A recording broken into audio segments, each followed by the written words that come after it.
Does this mean people are joining us, Marissa? Yes. Okay. Cool. Hi, everyone. I'm going to give another minute just to get those stragglers who might be trying to grab lunch or something, get them on board here as well. So just hang tight for just half a second.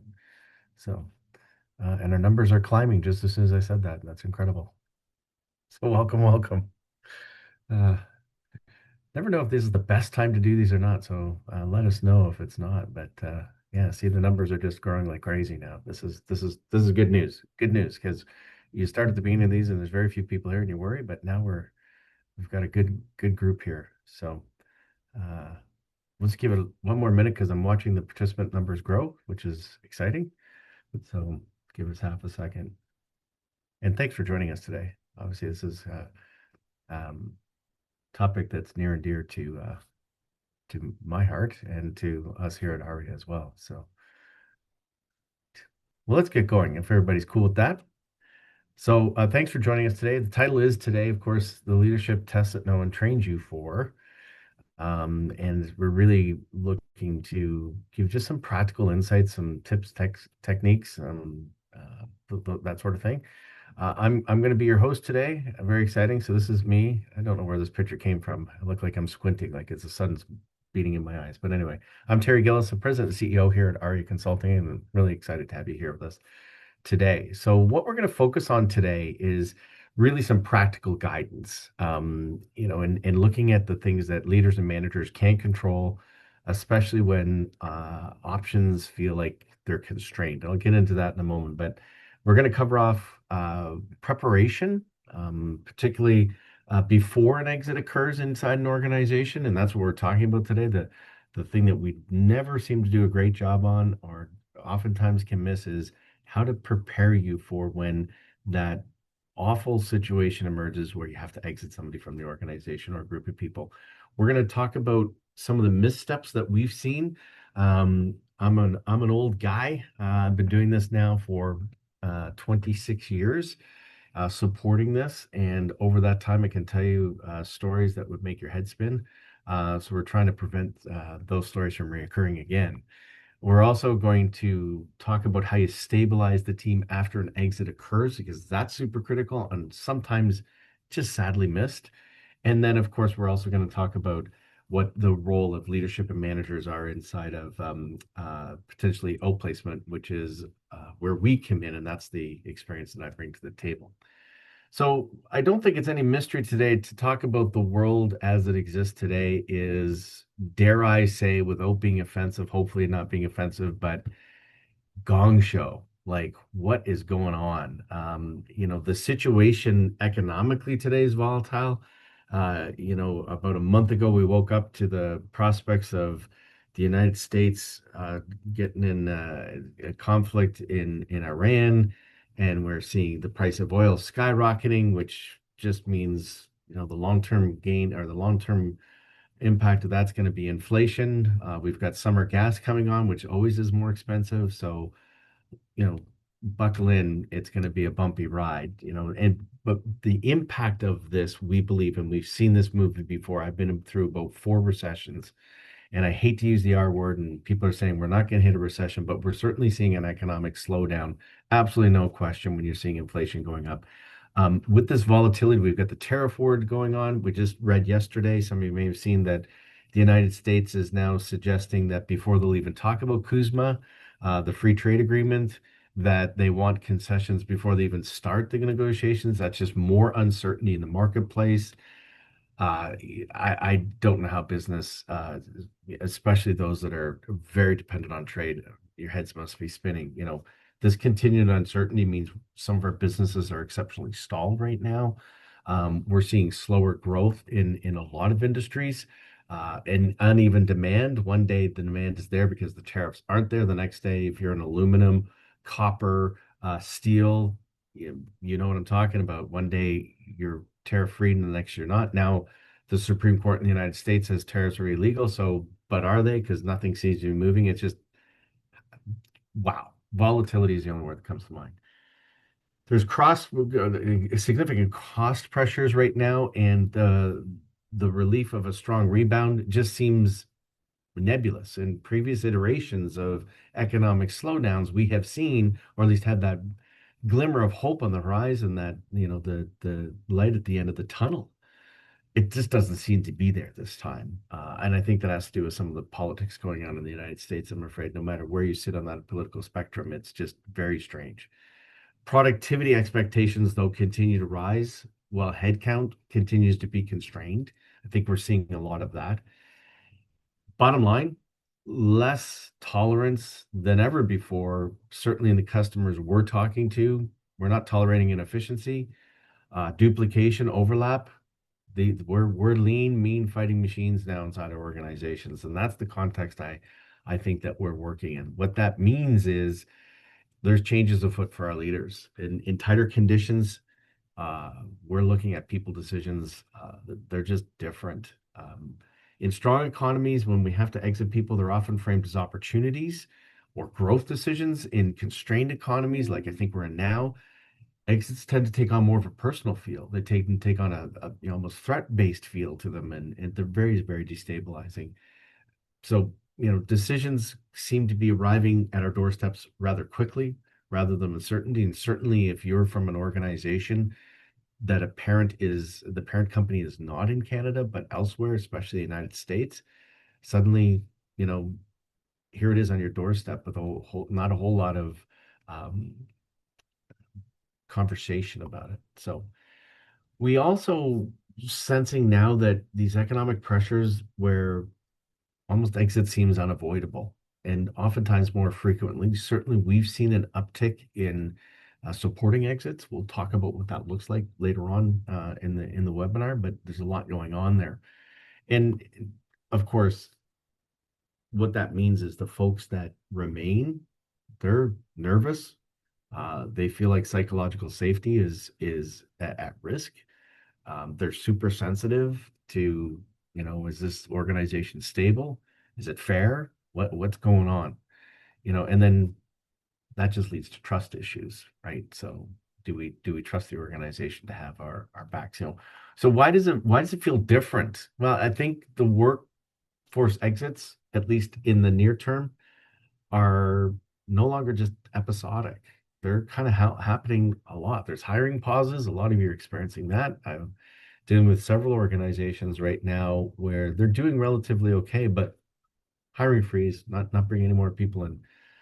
We're seeing restructuring happening. We're seeing role consolidations. We're seeing ongoing cost adjustments, operating model adjustments. These things are happening, fairly frequently.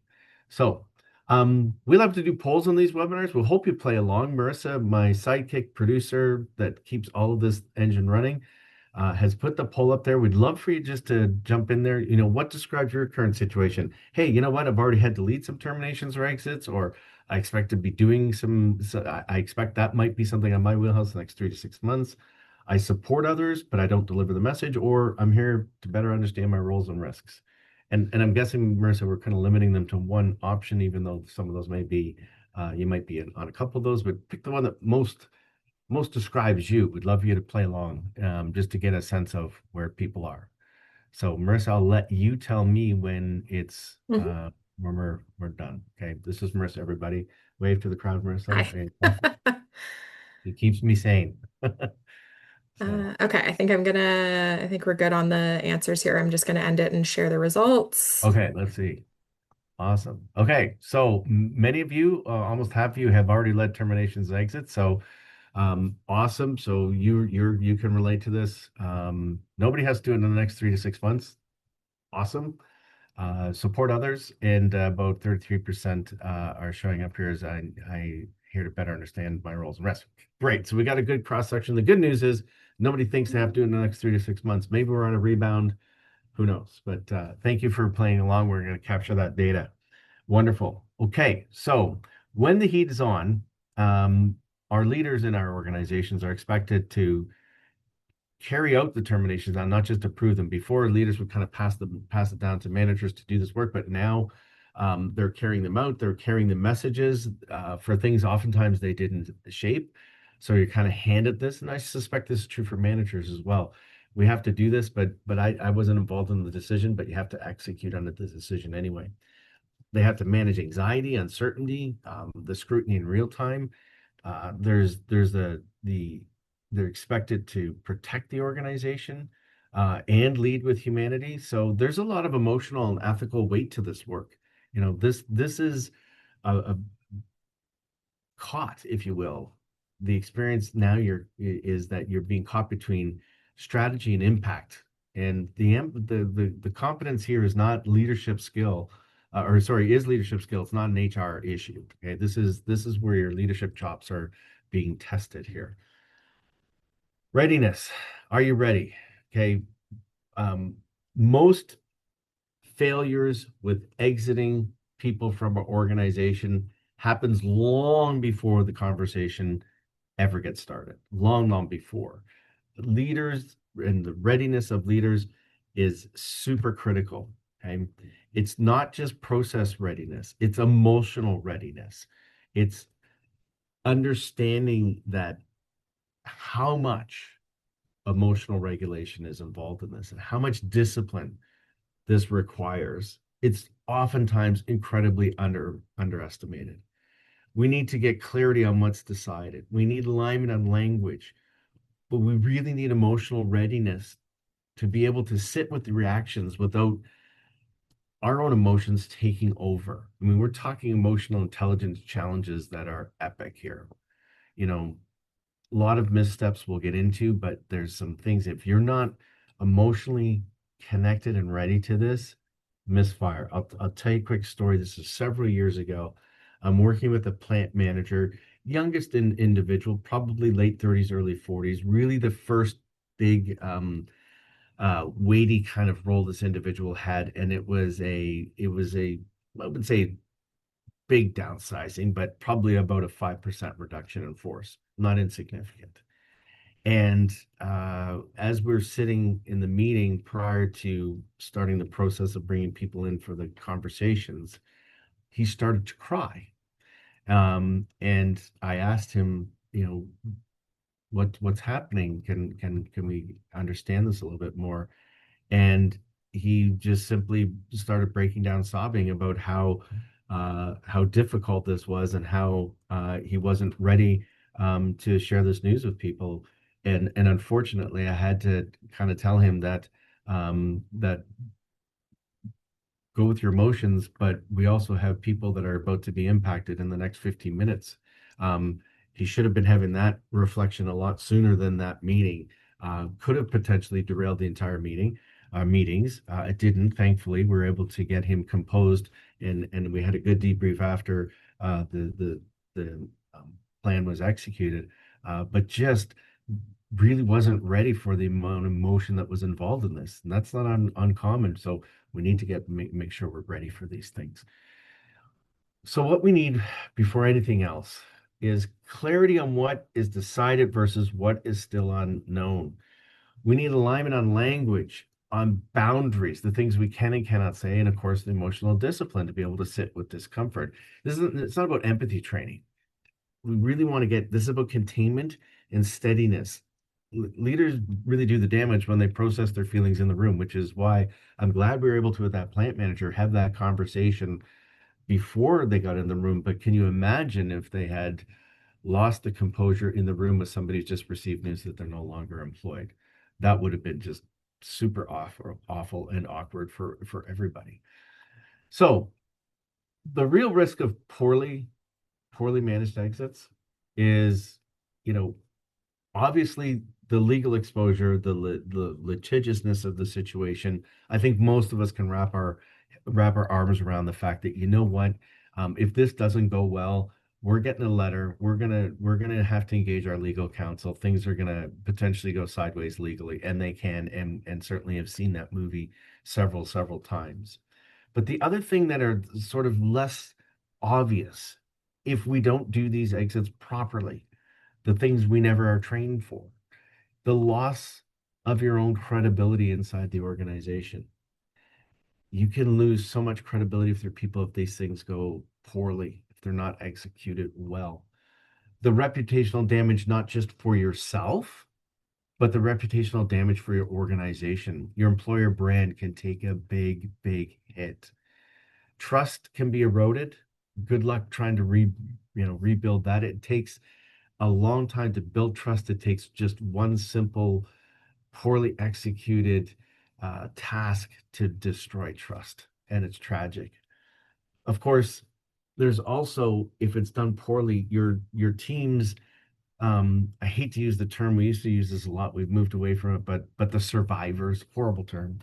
But the people that aren't impacted by the change, but that are expected to pick up the slack, and there's fewer people doing the same amount of work, so give us some more discretionary effort. And they're like, but hold on a second, I'm not sure what's going on here. At a time when you need them to give them, for them to give you discretionary effort, if it's done poorly, the exits, they're like, why would I do that? Which then just exacerbates an already bad situation. And of course, increased volatility. We don't want to see that. So we have another poll for you. We love polls on these webinars. It gives us good information. So we'd love for you to play along with this one. This one is, when organizations get workforce exits wrong, what tends to do the most damage? Is it legal exposure? Do you think is it brand? Is it loss of trust and engagement internally? Manager capability, confidence, or would you say it's all of the above? So I'll let my awesome Marissa, that's not good, but I'll let Marissa tell us when that's over. I don't know her. Oh, this is why I need to plan better for the words I speak, but anyway, sometimes I'll get to that in a minute. So, Give it another second here. all right, thank you.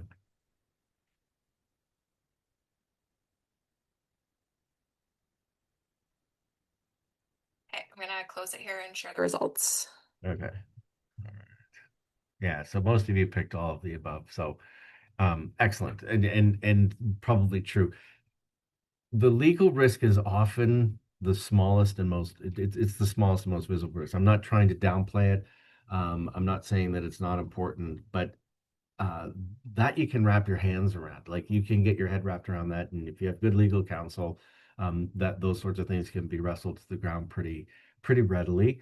It's the brand, the trust, the capability, and confidence. These things are just hard to measure. The impact, really, really hard to measure. So, okay, so now we've got another semi type of poll. This one's a scenario. I'd love to see your thoughts on this. So here's the deal.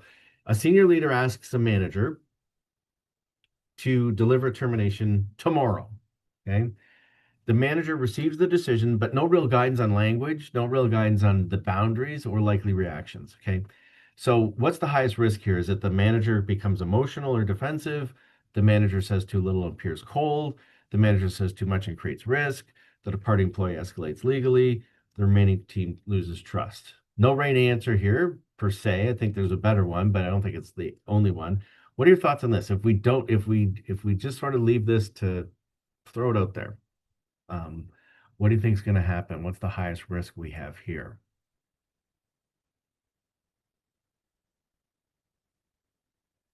This one's a little tougher. Give that another couple seconds. Okay, thank you.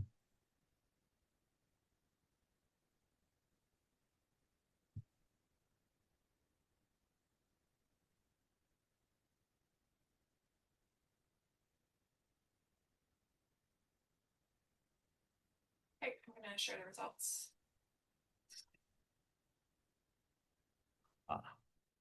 Right. So 8% manager becomes emotional. Manager says too little appears cold. So nobody's doing that. All right. Awesome. Manager says too much and creates risk is a winner chicken dinner. And I would have to say, can you put that back up, Marissa? I missed the other ones. Sorry. Yeah. Okay. Okay. Remaining team loses trust. All of these are relevant. I think the biggest risk here, though, I'd have to agree with the rest of the crowd. So we'll go with poll the audience. The manager says too much. And that simply because in the absence of good boundaries and the absence of having language, without a plan, you're likely probably going to end up saying too much, and that saying too much can open up a whole Pandora's box of implications, which we'll talk about shortly. So the real danger here in scenarios without a good plan, without thinking about it, the danger is you improvise. Okay. And improvised exits are high risk exits. I've had organizations that have said to me, listen, we're gonna terminate Freddie Glick, and we're wondering if you can come over and give us a hand in a half an hour. Where's the plan? Well, we don't have a plan. We just feel like we got to deal with this right now. That is super high risk, dangerous, dangerous. First of all, you can get into inconsistent messages. Employment lawyers love nothing more than an inconsistent message from the organization. They'll exploit that 100%.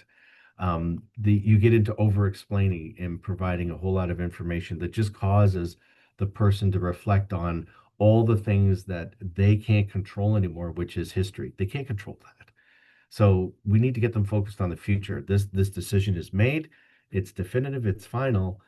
There's no point in trying to litigate the past and go back and try to talk about, well, if only had. It's done, the decision's made. We can get into accidental promises. We'll look after you. We'll make sure that things are going to be okay. Things will be fine. If you're improvising in the moment, you can say things that just probably are not true, but it makes you feel better. Okay. And also unintended legal or reputational exposure. That's probably the biggest one is you say something that you probably shouldn't have said that can be exploited. Okay. Now we've heard that leaders think, you know what, I want to embrace authentic leadership. I want to I want to feel like human. I don't want to feel scripted. And so I'm gonna riff. I'm gonna improvise in the moment. That results in confusion and risk. So preparation allows you to be more calm and present, but not rehearsed. We're not asking you to recite a line. We're not asking you to have a script in front of you and read verbatim. I've seen that. That's cold. That's awful. Might as well not have even said anything to have somebody sit there and say, "Thank you for showing up at this meeting. I would like to talk to you about this." I'm like, my goodness, that's a head scratcher. So when managers handle exits poorly, it's usually because they are. Another poll for you. Do you think it's because they're insufficiently trained?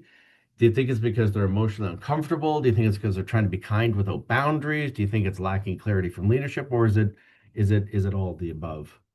So again, curious about this. So when manager handles exits poorly, what do you think is causing that?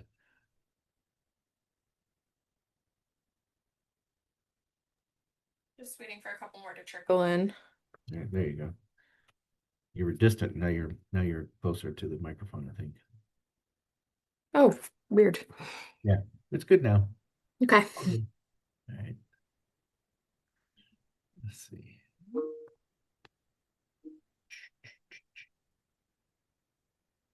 Okay, I'm sharing the results now. All of the above, yes, of course. Sometimes it seems obvious, right? So, insufficiently trained, emotionally uncomfortable, trying to be kind without boundaries.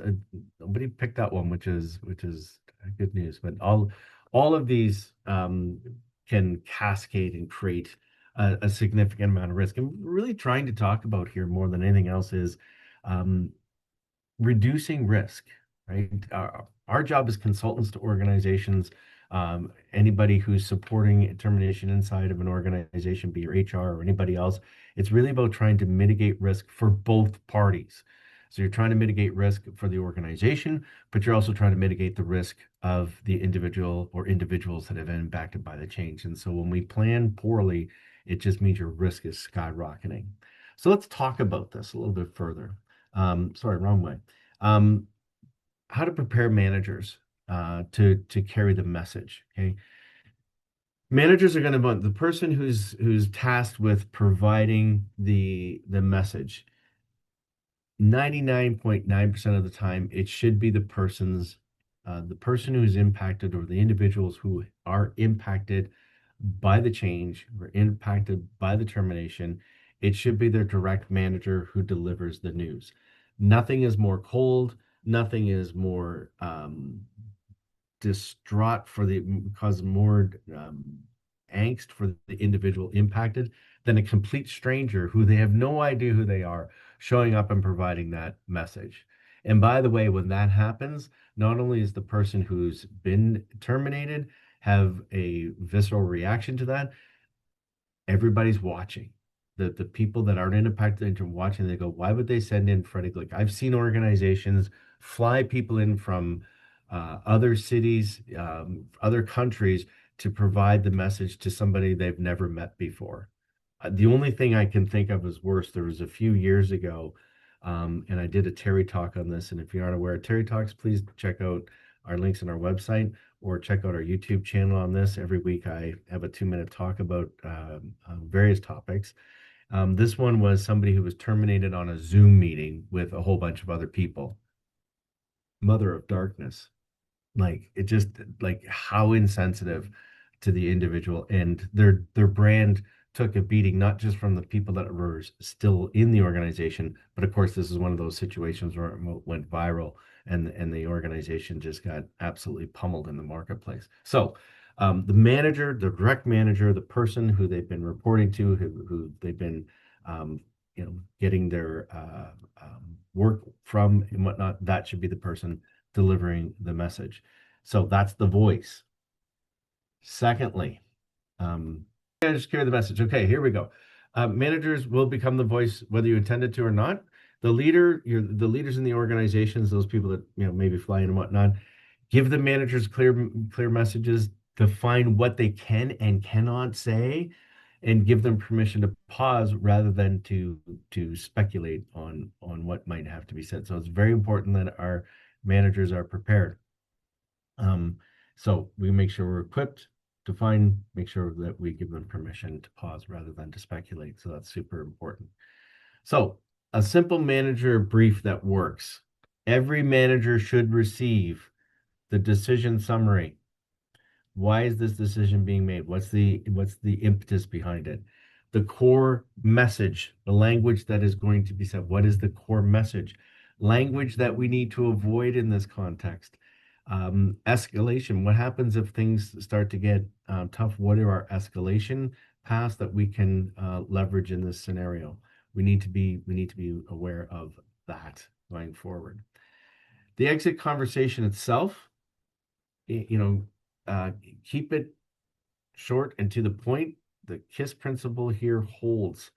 What we're talking about here is less is more. We need to be conscious of the fact that once somebody receives the core message, which they're no longer employed inside your organization, no matter what the parameters are, if it's a working notice or if it's an immediate exit from the organization, as soon as those words cross the threshold of their brain, that's it. Their brain is shut down. They're not hearing anymore. So we got to be crisp and to the point. We need to get to the point.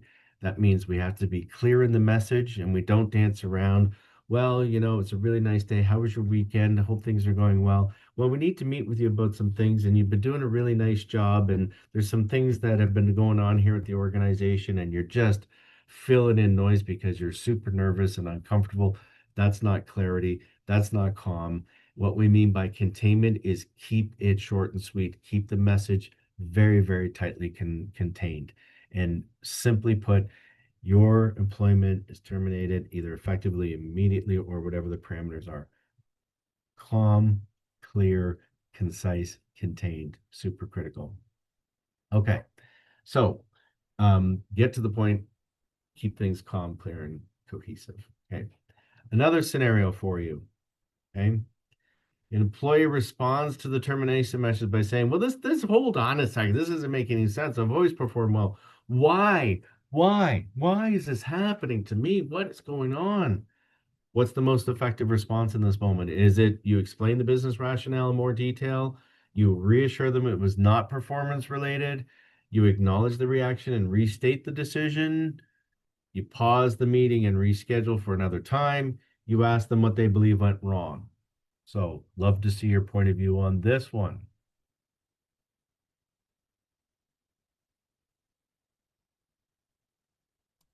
Just gonna give it a couple more seconds here.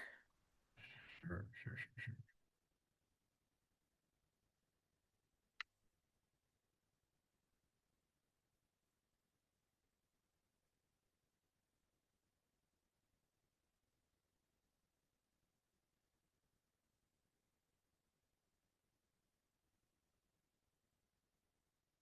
And you should be seeing the results now. Brilliant.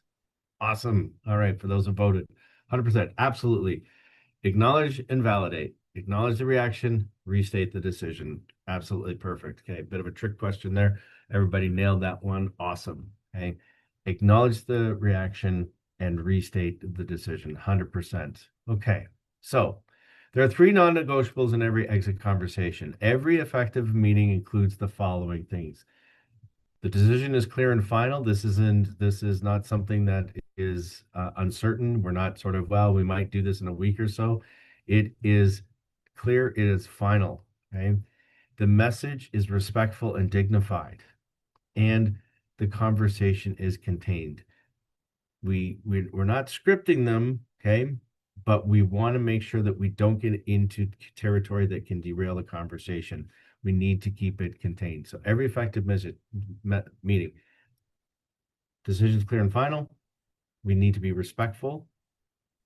Don't confuse that with being overcompensating with niceness. It's being respectful and dignified, and the conversation is contained. So language here, discipline matters. What helps here? Short sentences, very short sentences. We don't want long, protracted babble gaff, which often happens if you haven't prepared, you're trying to improvise in the moment, you will oftentimes get into verbal diarrhea. We have to avoid this. Plain language, very plain language, not getting into a bunch of legalese that they have no understanding what it means. Okay. Keep it short, direct statements to the point. Super critical. What hurts in this situation is apologizing. I'm sorry that this is happening. That may be true. We don't want to say it. That's not going to help the situation. Okay. It may make you feel better. It does not do anything for the person who's receiving the news. Justifying the decision. Well, I'm sorry we had to do this, but profits are down, our revenue's down. That darn Trump, or Mark Carney, or whatever, who knows, whatever the reason is. Don't go down the rabbit hole of justifying the decision. You open yourself up to not just litigation, but you're also opening yourself up for the person wanting to negotiate with you. Okay. And any qualifiers that open up a debate, avoid, avoid, avoid. So common mistakes that we see happen in the room all of the time, the high risk behaviors, talking too much. I've seen people that have taken a termination meeting for an hour and a half. Like, this is not a long, protracted meeting. I think oftentimes as they're trying to be liked, I have a poster in my office that some of you may have seen it, but if you want to, what is it? If you want to make everyone happy, don't be a leader, go sell ice cream. So sometimes it's not about being liked. Okay. Also, defending the decision. It's, you state the facts, you move on. Don't get into a negotiation. We've seen this so many times. Emotion does not require argument. Silence is your most stabilizing response. It also just allows them to continue to speak. You don't have to respond. Just because someone's saying something doesn't mean you have to respond. Okay, so going backwards again. All right, another quick poll. In termination conversations, what do you personally, what do you find hardest? Sitting in silence? That's super difficult and tricky. Holding the boundary, not defending the decision. I want to get in there and tell them. Managing your own discomfort or handling emotional reactions. What do you find hardest? We'd really love everyone to jump in on this one. I'd love to see what it is, because we have our own notions, but really curious about this one. What is it that you find hardest?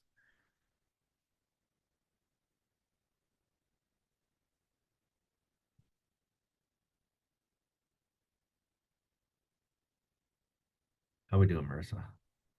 Good. I'm going to give it a couple more seconds for some more to trickle in. Okay.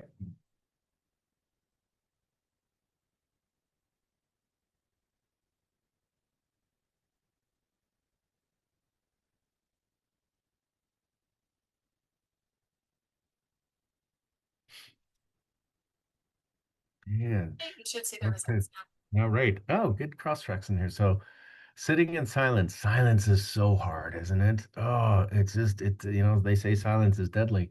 I think that to be true. It's really, really hard to sit in silence. It's just one of those awkward things. This is where we don't want to rely on improvisation. We don't want to go into these unplanned because practice this can be very, very helpful. Holding the boundaries, some of you found that a little difficult. Not defending the decision. Oh, it's so hard, isn't it? Oh, it's so hard not to say, well, we had to do this, or the economics of it or whatnot. Really tough not to want to defend it, especially when they come back with, well, why is this happening? Why are you doing this to me? And that's hard too. When they point at you and say, why are you doing this to me? That's super difficult.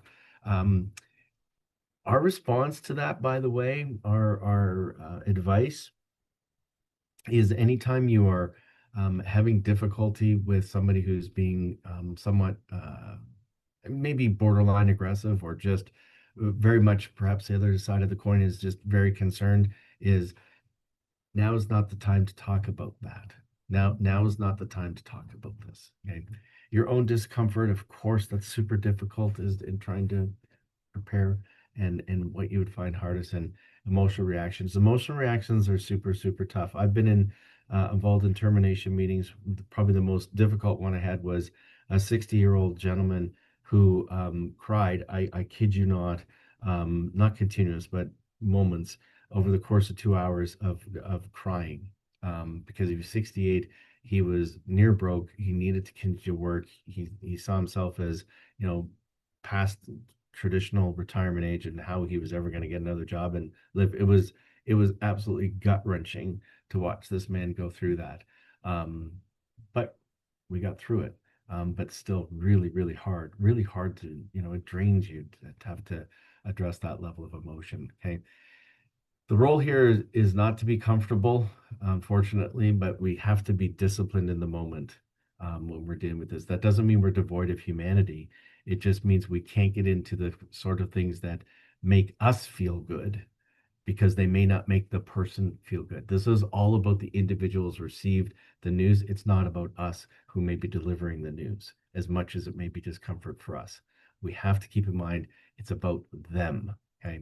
So, handling emotion without escalating risk. Okay, this is you do not need to solve their emotion.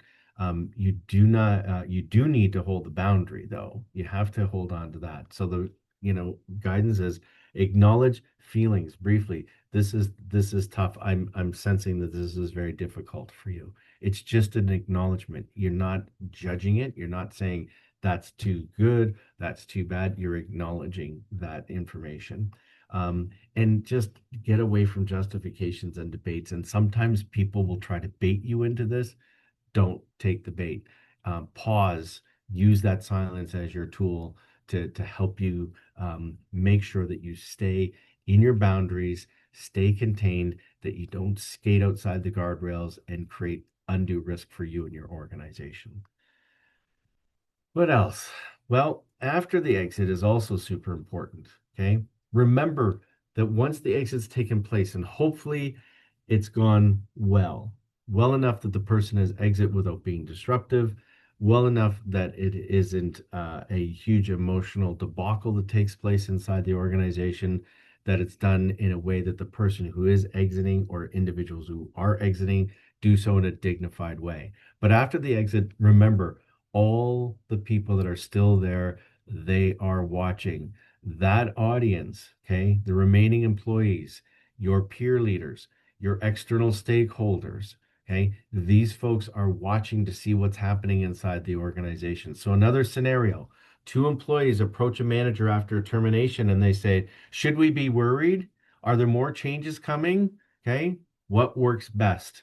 No, everything is fine. I can't discuss that. I don't know, but leadership will update you as soon as possible. Let's all chip together and focus on our work. I'm sure this was a one-off. What do you think? Which one here is the, well, what do you think? There is probably one that's better than other ones, but I'd love to see what your thoughts are on this.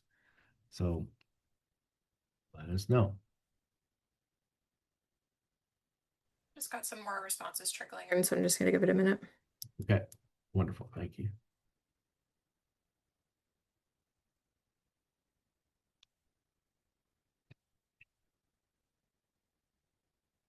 Right.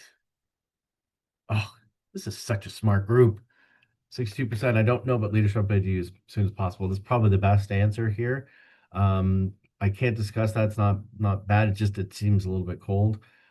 Let's focus on our work. Yeah, not great. I'm sure this was enough. No one embrace that. Thank you. We don't want to say that. I do think the better answer is I don't know, but leadership will update you as soon as possible. Probably your best option. Thank you for that, Marissa. We'll close that out. Okay. So what we know is the remaining employees are assessing. They're watching out for how was the person treated? Were they treated with dignity? Were they treated well? Or did this become an epic gong show? Um, is leadership aligned? Or do you find people are saying, well, overhearing, yeah, did you see that? Yeah, poor Freddie Glick had to let go of Sally Jones today. Yeah, I don't agree with that at all. I don't know what leadership's thinking. Boom. Like just talk about you might as well just drive a truck right through your organization and splinter it. People will watch out whether uncertainty is acknowledged honestly or whether you're trying to put on a happy face and everything's, ducky. Probably not. Whether leaders are present or avoided, nothing is worse than a termination or terminations. And then where did all the leaders go? This is a time that you need to have presence. People are going to have questions. Trust is rebuilt or trust is eroded in the days that follow, the minutes, the hours, and the days that follow, not months later. This is an opportunity to make sure that you maintain, rebuild any trust, or you can really, really erode it if you're not there for your folks after the fact. Post exit, the leader communication. What effective leaders are going to do is they're going to acknowledge the impact. Say, this is tough. We have, some fewer people doing the same amount of work. They're going to validate that some of you are concerned. They're going to share what is known, right? They're going to name what it is that's not yet certain, and they're going to reinforce leadership presence so that they're there for people when they need them most. Avoiding over reassurance, avoiding pretending that nothing happened, like just everything's fine. Calm presence matters more than perfect answer. The biggest mistake that can be made in this context is, ah, business as usual. It is not business as usual. It is not. This signals disconnection from reality. People need reassurance with honesty, not slogans. So let's, don't start putting these stickers or posters all over the organization. It's simply not true. The business as unusual now. We've made some changes. Let's acknowledge that fact. So we also come with a bias, but a bias because we think it's important. And we've been doing it for a long period of time. Aria has been involved in the O placement world for our entire existence, our entire 36 years that we've been in business. Okay. It's not about generosity. Okay. It's not an HR add-on. This is a leadership and risk reduction tool. Then in a world where the world is becoming more litigious, we're more at each other than ever before, winner takes all, community, not as strong as it once was. This is a tool to help ensure that the organization and the people either in or have exited the organization are treated with respect. So, out of curiosity from our perspective, our next poll, O placement, most accurately described as a benefit for departing employees, a legal risk reduction tool, a reputational safeguard, a leadership signal to those who remain, or all of the above.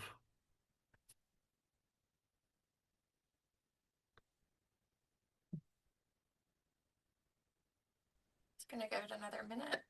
Sure, that's terrific. Thank you.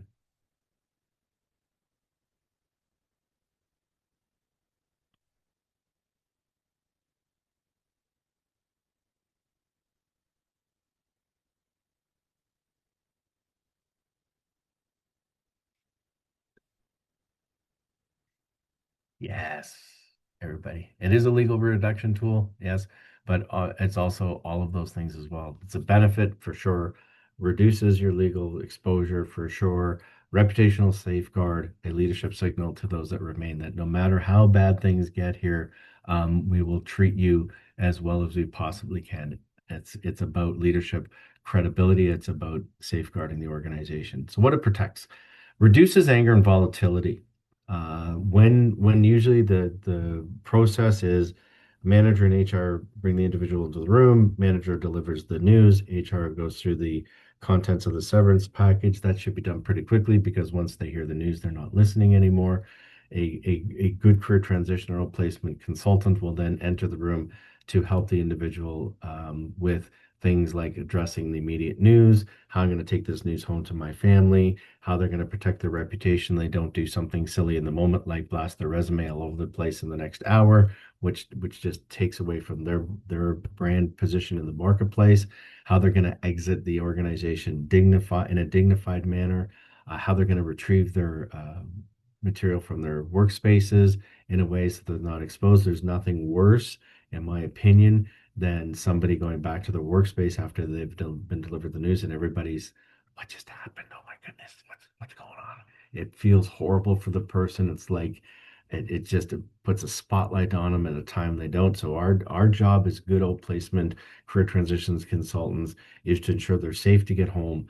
It's important that they've been able to at least digest the news. They don't have to accept it, but they understand it and that they have a resource available to them, that they're not alone facing this very uncertain world. They talk about in life in general that there are some of the biggest stressors in life are loss of a loved one, marriage disruption, loss of employment. And a good outplacement consultant, a good outplacement firm will ensure that that stressor, we try to minimize that stress for people. And in the context of what's on the slide in front of us right now is it also helps reduce their anger and their volatility. I've had some incredible experiences in my life that I don't know, maybe incredible is not the right word, scary experiences. I have somebody pull a gun on me.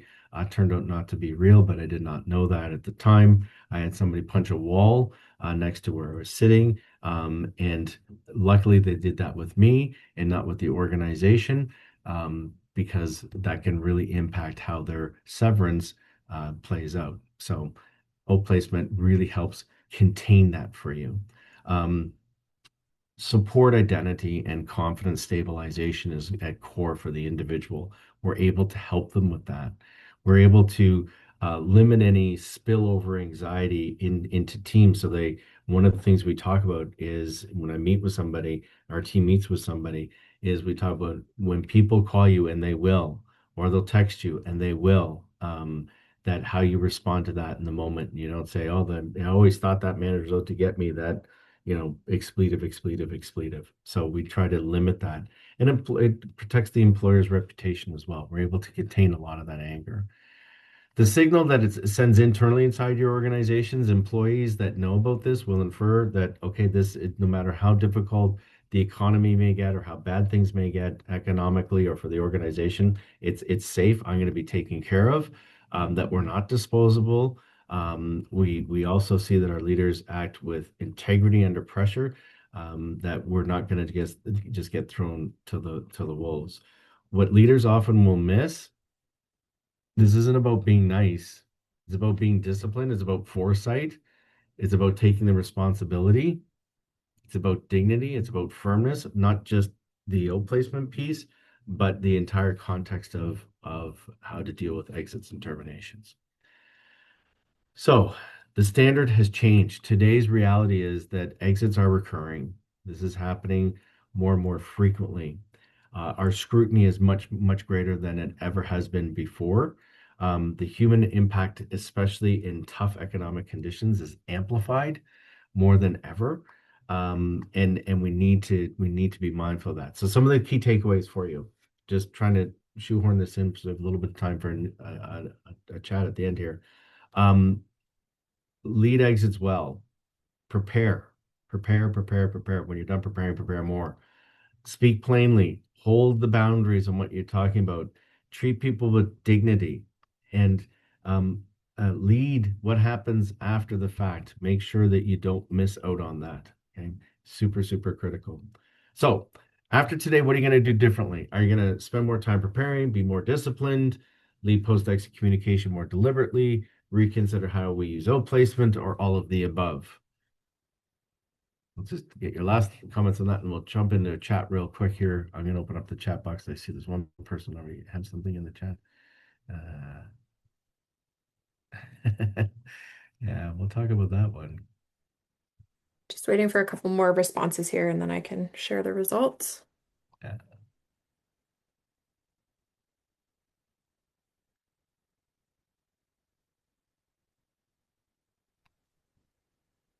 Okay, you should see those now. Okay. Yeah, all of the above. Excellent. Lead. Okay, good. Be more disciplined with language. All of the above. Excellent. All right, cool. Okay, feel free to jump in the chat. I see a comment in the chat here. I don't know when it came up. It was sitting there for a little while. I apologize for not seeing it. Companies make sure they don't take company equipment home real hard to get back a laptop they walk away with. True. However, what I can tell you is if you have O placement and career transition involved, you'll always get your equipment back. One of our jobs as intermediaries in the situation is we have honest conversations with the people that have been impacted, and we'll tell them, listen, if you don't return the property, you're going to jeopardize your severance. You don't want to do that right now. So keep that in mind. One of the other things that we see a lot is company cell phones. Do not take somebody's cell phone from them at the termination meeting, because if that's the only mode of communication that they have, and on the way home they get into a car accident and they don't have access to a phone, not only does it put them in a bad place, but it also potentially increases your litigation because you put them in a harmful situation. Allow them to take the phone home, get your IT people to shut all of the access off so they can't leverage all of that information. And then get them, we can get that we can get that material back for you or have them return it another time. Can you discuss the process to walk them out the door and not have them linger? Well, again, bias here is have a career transition consultant. This is what we do is we help exit them as part of our support in that notion. And we do it in a very nondescript way. So people don't really notice what's going on. However, if you don't engage with that, the best way to do it is to encourage them. What can I do is what can I do to support your exit right now? Do you need help getting out to your vehicle? Do we need to call you a cab? Can I get you an Uber? And we need you to exit the premises now. Again, I would, and it's a bias, so putting it out there, of course, it's a bias, is the business we're in, but there's others that do it as well, is a career transition support can be very helpful in that moment. Thank you for the question, Sean. What else? Nothing else? I'm not seeing anything else in the Q&A or the chat at this moment. Okay.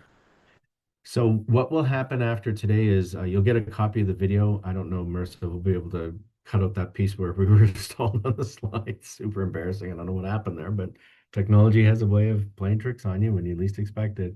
But we will send you a copy of this. When you get that, we'll also ask you if you'd like to get a free copy of our termination guide, which talks a lot about the information that was shared in this, but also shares scripts and some checklists around how to prepare accordingly. There's lots of things we didn't talk about in terms of preparation, including, ensuring the proper dates, you're not tripping over significant events and those sorts of things. There's a whole laundry list of things in there. It's about a 12, 14-page document, very, very helpful. We're happy to provide that to you. So when you get the note from us, I think we'll be getting it out tomorrow, depending on how the editorialization of the video goes, of course. Then feel free to just ping us and say, I'd like to get a copy of that, and we'd be more than happy to provide that to you at that time. So, all right. Anything else? Okay, we're just coming at the top of the hour. Thanks for joining us. Always appreciate you joining us. And always, always, always, we love to chat. We love to connect with people. So feel free to reach out at any time if you have any questions about this topic or any of the other services or any of the other webinars that we've held. And let us know how this is sitting and how it's landing out there. We'd really appreciate that. And we appreciate you for joining us today. So thank you very much. And unless we have anything else, we'll bid you adieu. Have a great day.